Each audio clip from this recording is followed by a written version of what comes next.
Most of us believe that disc degeneration is just part of getting older, and at some point our spine simply starts to break down, and there's not much we can do about it except manage it and hope it holds up. Well, let's challenge that belief today, because after 28 years of working with disc patients, after reviewing countless motion study x-rays, I can tell you that most spinal breakdown is not inevitable. It is mechanical, it is absolutely progressive, and in most cases, it is addressable. Today, I want to show you exactly what separates a spine that holds up to a lifetime of living from one that breaks down, and what you can do starting now to determine which one you're building. Here's what research tells us about spinal degeneration that most of us will never hear in a clinical setting. Disc breakdown does not begin with age. It begins with mechanical failure, and specifically the loss or breakdown of the normal spinal curves and the progressive dysfunction of the joints that support those curves. It consistently shows that spines with abnormal curvature experience significantly higher compressive loads in the disc than a spine with near normal alignment. Over time, these excessive loads exceed what the disc is designed to absorb, compression overload. The disc dehydrates, it loses height, it loses its ability to distribute force evenly, and once this process begins, it accelerates, and it doesn't stop until you do enough to turn it off. This process is not age dependent. Research has found significant disc degeneration in people in their 20s and well-preserved spinal structures in people in their 60s and 70s. The difference is not age, it's mechanical load and how the spine was cared for over time. This is not a small distinction, this is the entire ballgame. Let's consider two different spines. Spine number one belongs to this person. They spent years sitting for long hours at work. They have the hunched, stressed out shoulders and upper back, and the typical adult sedentary lifestyle. Over time, the normal curves of the spine start to alter. Maybe the curves start to flatten or straighten out. Maybe there's an added lateral curve that's not supposed to be there. The joints of the spine start to become dysfunctional and lose their normal range of motion, and the disc, now starved of the normal movement-driven fluid exchange they depend on, they begin to dehydrate and collapse. What does this look like in your life? Waking up every morning stiff and achy. Some good days, but increasing number of bad days, and this trend will continue to worsen over months to years. This spine is under constant load that it was not designed to handle, and without change to that mechanical picture, the spine will continue down the wrong path. Spine number two belongs to the person that was introduced and understands that the spine is a mechanical structure and responds to mechanical input. They understand that the normal curves must be relatively maintained, joint function must be preserved, and the disc need movement. The repetitive loading cycle that keeps the disc hydrated, resilient, and functional. This person at some point in their life committed to addressing the structure and function of their spine. Not just to feel better, but to live better. Here's what I want you to hear. Most of us start in the path of spine number one. But research and 28 years of clinical outcomes tell me spine number two is still available to you.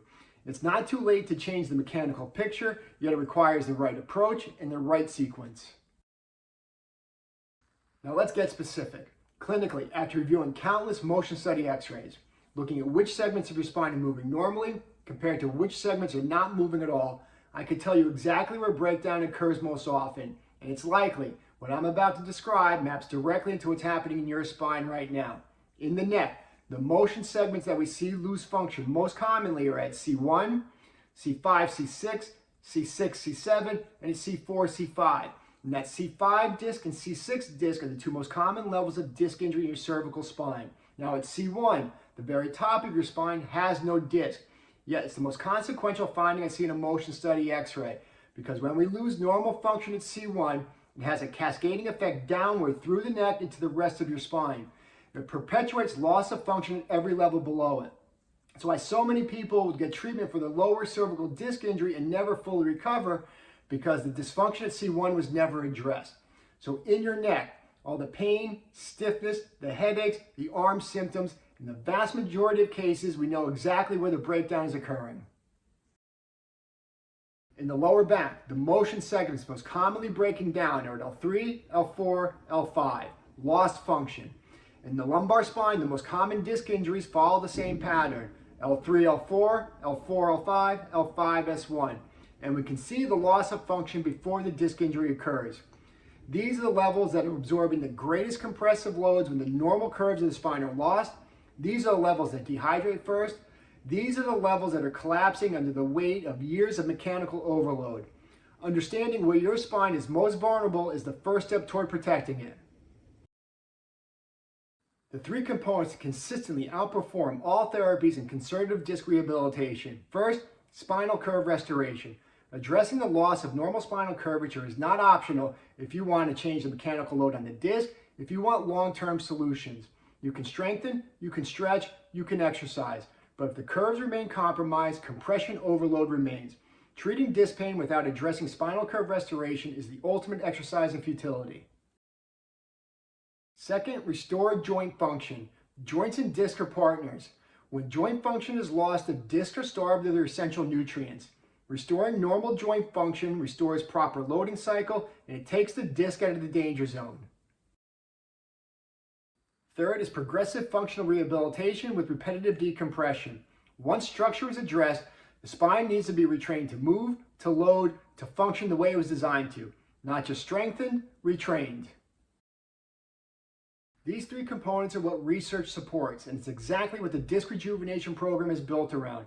Not symptom management, structural and functional restoration. It's a fundamentally different approach, providing fundamentally different results.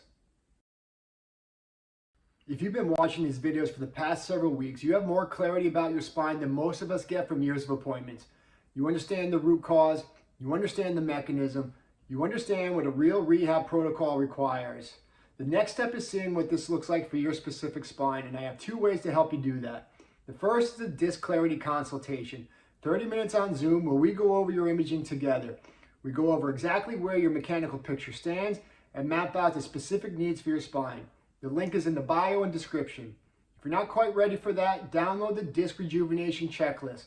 7 signs that tell you whether surgery should even be on the table for your situation. The link is in the bio and description. The spine that lasts is not built by accident. It's built by understanding what the structure needs and committing to giving it that. The research supports it, 28 years of clinical outcomes support it, and the patients I've watched go from scheduled surgery to running field hockey games support it. Everything I do comes down to 3 things. One problem, spine dysfunction.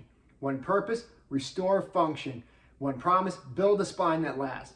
Hit subscribe, drop a comment and tell me, what would having a spine that lasts actually mean to your life? What would you be doing that you can't do now? The links are in the bio and description. I'll see you next week.